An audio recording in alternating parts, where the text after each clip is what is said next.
strong that rain is. Oh my days. That's the thing here in Mexico. It doesn't rain that often, but when it does, it pours. Like, oh my days. I don't know if you can hear that, but it is so loud. Like, the sound of the rain is actually sounding like there was a storm almost. That's water just flowing from a pipe that's just collecting water as it comes down. That is strong. Very, very strong.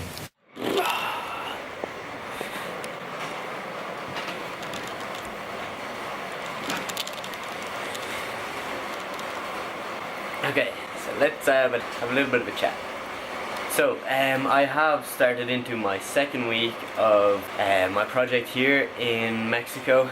I'm now in San Jacinto Milpas, small town that's actually very close to the center, the city of Oaxaca, where I was for 2 weeks for language classes. So that's great because I'm close. Like on the weekend I went back in, met up with some friends. It's just great to be able to go back there because I didn't have to rush everything that I wanted to do into the 2 weeks that I was there. So now I have more time to play with, so it's really, really good. My project, when I was coming here, I wasn't told exactly what I was going to be doing. I was told they gave me a list of things that I could be doing, such as teaching English, organizing sports and activities with kids, hosting workshops, and also kind of like information nights, I believe, like with parents and such. Yeah, so now it's just 2 hours of teaching English from 5 till 7 in the afternoon. So I'm teaching 2 classes. One class from 5 till 6 is for 10 to 11 year olds, and then the following class from 6 till 7 is for 12 to 13 year olds. There is about 15 to 20 students in each class, so they're actually quite big classes. I thought they were going to be maybe, you know, just a bit smaller or whatever, but I'm enjoying the teaching because it's a challenge. I find anything that challenges me, obviously it's tough, it's challenging, but I find you get the most out of it because it's such a challenge. So because teaching English to these Mexican kids is quite tough, I'm getting more out of it when I walk out of the classes. So when I walk out of the classes, I feel more fulfilled and more satisfied. Obviously, I have a decent level of Spanish. When I was in the institute, I was in they call it the high intermediate class. It doesn't translate fully because the kids here are speaking Mexican Spanish. Now it's the same, it's Spanish, but there's slight differences, and then of course the accent is a big thing, which I'm not used to. So there can be times where I can't understand the kids. There's times where we're miscommunicating certain words. I have 2 aides or 2 helpers they kind of sit in on the classes with me, so if there's some really big complication in translation, they're always there to help me through it and help the kids, yeah, just to meet mutual ground. Everything is great. I'm really enjoying it. It's definitely, as I said, it's a challenge. I do love challenges, but just trying to keep the kids involved and enthusiastic about coming to class can be difficult. Trying to get them to actually participate, that's another challenge obviously, and then take part in games, anything like that. It's always a struggle because, you know, some people are a bit shyer, some people won't want to talk up as much, some people won't want to be put on the spotlight. That is, you know, that's, I guess, address all these issues and try and teach in a way that's universal and in a way that everyone can learn. But I have lots to learn because I've never taught anything before. So I was dropped in the deep end, I guess, teaching English here. So I believe it's probably one of the best ways to learn as well, is just to be chucked right in. I'm definitely learning more and more as the days go on about how to approach the classes, how to get kids involved. But even about myself, you know, like I'm learning bits and pieces. I don't mind speaking to classes. I don't mind the actual speaking to classes and explaining, especially once you can get some sort of interaction from the kids. It seems to boost me so much more in my teaching. So like if I'm explaining how to use the present tense or something and the kids actually actively seem to engage in it, it just seems to fuel me for the rest of the class and keep going. So yeah, everything is good here. Really enjoying my project. It's tough, but I love a challenge. And the host family that I'm staying with, 2 really, really nice people. I'm able to, as they say, eat as much fruit as I want. I'm able to make oats in the morning, able to make smoothies.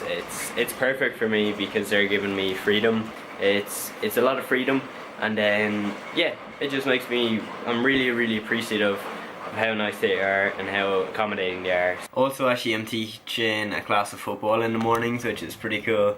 That's from 10 to 11 o'clock. That's with some of the students that I'm teaching English to, so it's pretty cool, yeah. Today was the first day of the football classes, but there was only like 6 or 7 students, so we're hoping there's gonna be more as the days progress, so we can actually like get, you know, games going and get matches going. Because today all I did was like stretches, warm up, sprints, and then just like ball passing and dribbling. So yeah, we want to keep it fun, so we want to get some matches going, man. But yeah, I gotta go to my classes now. Gotta teach them English, so wish me luck. It's still raining very heavily. So yeah, see ya in a while. Hopefully I don't get too wet.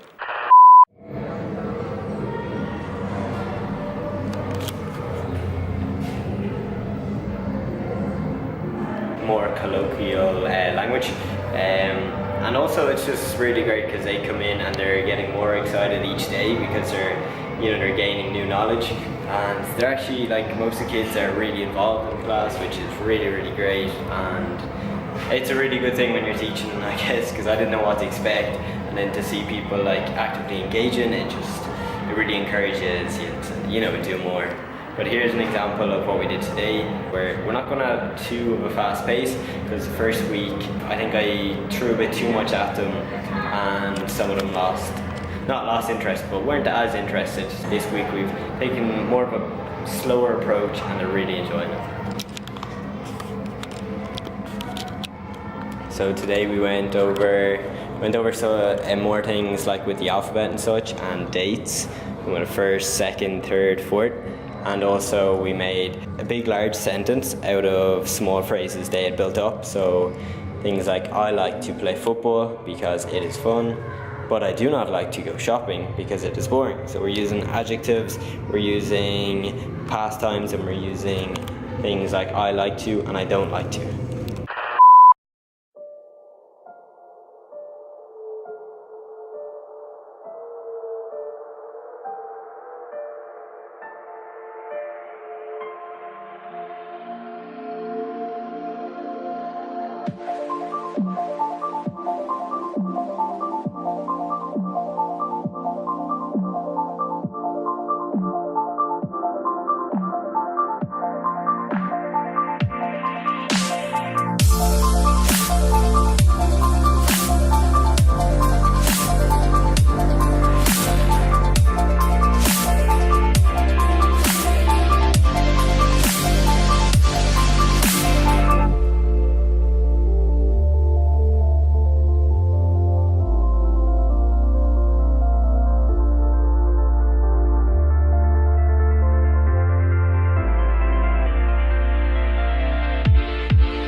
So I'm back from the little get together they had for me for my goodbye party. It was so nice. We had some nice food, and then they did like, it was almost like a ceremony kind of, because they presented me with this, which is a certificate saying basically thank you for your time and your effort and the classes you gave, all that kind of stuff.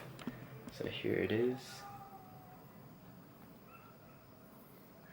And also, one of the girls who was helping me, shout out to Natalie, she drew me this really nice picture of Alice in Wonderland. It is amazing.